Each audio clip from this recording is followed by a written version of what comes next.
Now, for those of you who would have seen me get up on stage, you will have realized it's taken me quite a while to get up. And so I'm physically disabled, born severely disabled. And sometimes with my disability, I can get into some quite funny situations. And I went to sixth form at Brimsham Green School in Yate. And when I was 17 years old, I remember basically the school, although it's like a mainstream school, they had quite a number of disabled people at the school as well. And so they had like a special unit.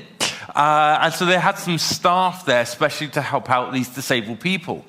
And one of these members of staff came up to me one day saying, "We've received something through the post, which you might be interested in," because she knew I was into sports. And she said it's regional trials for disabled athletics, basically for the southwest of England. Would you like to have a go? And I thought, I've never raced disabled people before. This could be really quite good fun. And so she said to me that the event was taking place in Yeovil, which from my house at the time was about an hour and a half's drive. And she says the event's taking place in just over 3 weeks' time. So if you want to enter, you need to get your entry in pretty quickly.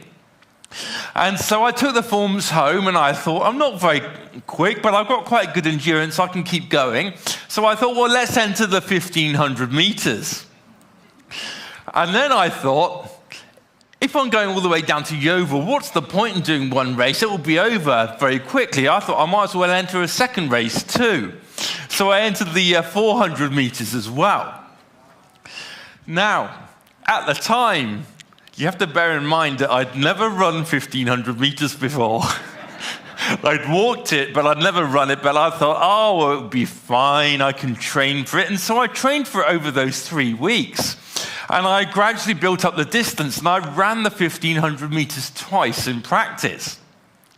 And then there was the day of the event. And I arrived in Yeovil. And my name was called for the starting line for the 1,500 meters. And I thought we were going to be put into categories, a bit like the Paralympics, according to our disability. But no. There were 3 of us. There was me, there was someone who I think had cerebral palsy, and the other man was partially sighted. He could run just like anyone else, just couldn't see so well where he was going. And I thought, this isn't going to go well at all, is it?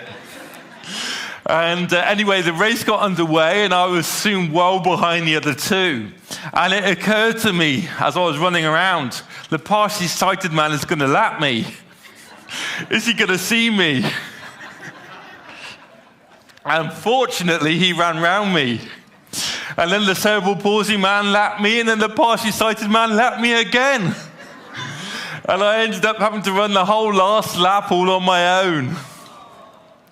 And then I was coming onto the final bend with 200 meters to go, and not knowing the order of the day, I heard an announcement over the sound system, "Can Bart G please come to the starting line for the 400 meters?